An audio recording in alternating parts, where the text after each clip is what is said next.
सबसे पहले तो शिवराज जी, आपको मैं बधाई इस बात के लिए देना चाहता हूं कि आपने जिस समय टेक ओवर किया चीफ मिनिस्टर के रूप में, उस समय मध्य प्रदेश में हमें ख्याल है कि कोविड की जो स्थिति थी वो बहुत बिगड़ रही थी और दिन प्रतिदिन ख़राब हो रही थी।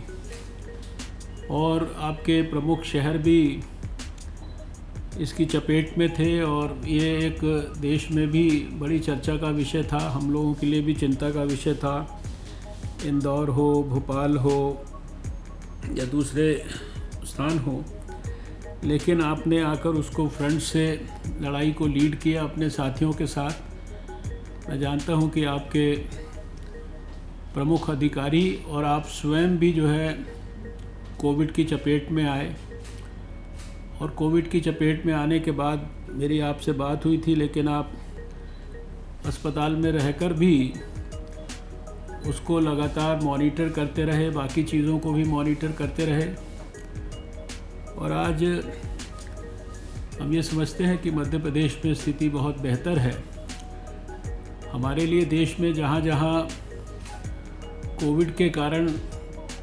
इस समय पे भी चिंता का कारण है, उसमें कम से कम मध्य प्रदेश हमारी बड़ी चिंताओं में अब नहीं है। देश के 80-82% केसेस 10 स्टेट्स में हैं, 50% से ज़्यादा केसेस 3 स्टेट्स में हैं। लेकिन प्रधानमंत्री नरेंद्र मोदी जी के नेतृत्व में हम सब लोग मिलकर, मुझे पूरा विश्वास है कि इसके खिलाफ जो जंग है उसको निश्चित रूप से सफलतापूर्वक जीतेंगे। पिछले 15 साल में आपके नेतृत्व में बहुत सारे इनोवेटिव कार्यक्रम ये मध्य प्रदेश में हुए हैं, सभी क्षेत्रों में। उन क्षेत्रों की मैं बात नहीं करता, लेकिन अभी भी मैं ये कुछ चीज़ों को, क्योंकि ये ओकेजन ऐसा है, कोट करना चाहता हूँ कि ये जो सिख न्यूबॉर्न केयर यूनिट का जो कंसेप्ट है, जो कि अब नेशनल हेल्थ मिशन के अंदर सारे देश में इसको लागू किया जाता है, एडवोकेट किया जाता है। फर्स्ट रेफरल यूनिट का जो कंसेप्ट है, या फिर जो 90 के दशक में मध्य प्रदेश में रोगी कल्याण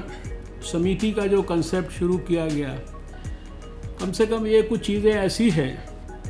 जो कि मध्य प्रदेश ने बाकी सारे देश को एक प्रकार से सफल इनोवेटिव सोच के रूप में दी हैं। और आज वो हमारे नेशनल हेल्थ मिशन के कार्यक्रमों के अंदर सारे देश के दूसरे सरकारों के लिए और नेशनल हेल्थ मिशन में पैरामीटर्स के रूप में इस्तेमाल होती हैं। ट्यूबरक्लोसिस के बारे में, जो कि आज हमारा प्रधानमंत्री जी का बहुत बड़ा सपना है और दुनिया के लिए टारगेट 2030 है, लेकिन हमारे प्रधानमंत्री जी के लिए टारगेट 2025 है। उसमें भी मैं विशेष रूप से शुरुआत ट्यूबरक्लोसिस से इसलिए करना चाहता हूं कि वो हम सब के लिए बहुत बड़ा एक फोकस एरिया है, और बाकी तो सारी व्यवस्थाएं हम अपनी सुधारें, लेकिन ट्यूबरक्लोसिस के ऊपर हमारी पैनी निगाह बनी रहनी चाहिए। पिछले 1-2 सालों में देश ने बड़ी मात्रा के अंदर जो ट्यूबरक्लोसिस के केसेस खोजे नहीं जाते थे, वो सारे केसेस को खोजने की कोशिश की है। और मुझे जानकारी है कि आपके यहाँ एक देवास जिला है जहाँ कोई ऐसे डिस्ट्रिक्ट टीबी ऑफिसर है जिनके बारे में हमारे अधिकारी उल्लेख करते हैं, जो बहुत ही पैशन के साथ 2025 नहीं, अपने उस ज़िले के अंदर एक एक गांव में जो है घर घर में ट्यूबरक्लोसिस के केसेस की ट्रैकिंग करने के बारे में काम करते हैं, और उन्होंने लक्ष्य अपने लिए 2022 का रखा है। तो ऐसे जहां कहीं भी उदाहरण होते हैं उनको हम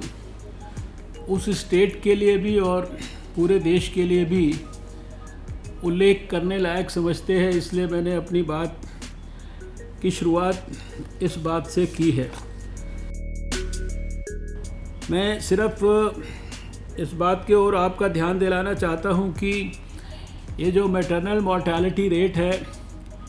ये भले ही कोई टारगेट्स तय किए जाते हैं, लेकिन मेरा अपना मानना ये है और मैं समझता हूँ कि इसी संकल्पना के साथ सबको काम करना चाहिए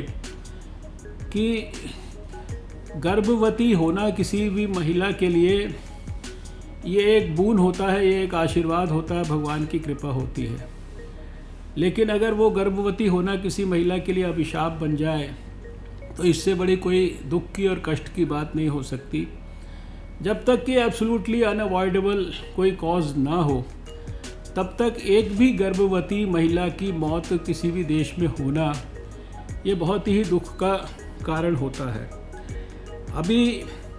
जबकि सस्टेनेबल डेवलपमेंट गोल के हिसाब से भारत के लिए टारगेट 70 है, आज हम भारत में मैटरनल मोर्टेलिटी जो हमारा रेट है, रेशो है, ये 113 है और मध्य प्रदेश के लिए ये अभी 173 है। तो अभी हमें इस दिशा के अंदर अच्छा किया कि आपके साथियों ने इसको बहुत प्रायोरिटाइज़ करके रखा है। इसी प्रकार से इन्फेंट मोर्टेलिटी रेट के बारे में भी हमारे अगर देश में 32 है तो मध्य प्रदेश में 48 है। नियोनेटल मोर्टेलिटी रेट हमारे देश में 23 है तो आपके यहाँ 33 है।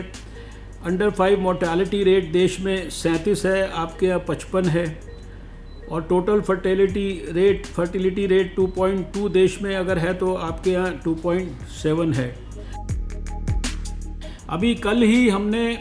एक बड़े प्रोजेक्ट को सीडैक की मदद से जिसको विकसित किया, इसी कमरे के अंदर हमने पिछले साल नवंबर के महीने में ये तय किया था कि in health and wellness centres के तक ग्रास रूट लेवल तक जो भी मरीज़ आते हैं या जो भी डॉक्टर्स यहाँ पर रहते हैं, उनका मेडिकल कॉलेज के हाईएस्ट लेवल पर जो मोस्ट क्वालिफाइड या मोस्ट नॉलेजेबल डॉक्टर्स हैं, उनके साथ उनका डायरेक्ट कनेक्ट करके और उनको सारी की सारी जो सुविधाएं टेली कंसल्टेशन की वो मिलने की जो स्थिति है वो निर्माण होनी चाहिए। और कल जब हम लोगों ने ये देश भर से स्टेट्स से वो किया तो पता लगा कि हमारे ई संजीवनी एप्लीकेशन में और ई संजीवनी जो आउटडोर सुविधा है उसमें डॉक्टर टू डॉक्टर भी और डॉक्टर टू पेशेंट भी, यानी देश का गरीब से गरीब मरीज़ भी। और मैं चाहता हूं, क्योंकि आपका गरीबों के प्रति बहुत ज़्यादा विशेष प्रधानमंत्री की तरह ध्यान भी रहता है, फोकस भी रहता है, ये इतनी बड़ी पैशनेटली करने वाली योजना है जिसमें कि निःशुल्क देश के गरीब से गरीब आदमी, क्योंकि उसके पास टेलीफोन अब हर पंचायत तक जो है ऑप्टिकल फाइबर प्रधानमंत्री जी ने डाल दी है, वो मेडिकल कॉलेज के बड़े से बड़े जो डॉक्टर है उसकी टेली कंसल्टेशन की सुविधा उसको जो है मिल सकती है। और ये जो कार्यक्रम है इसके ऊपर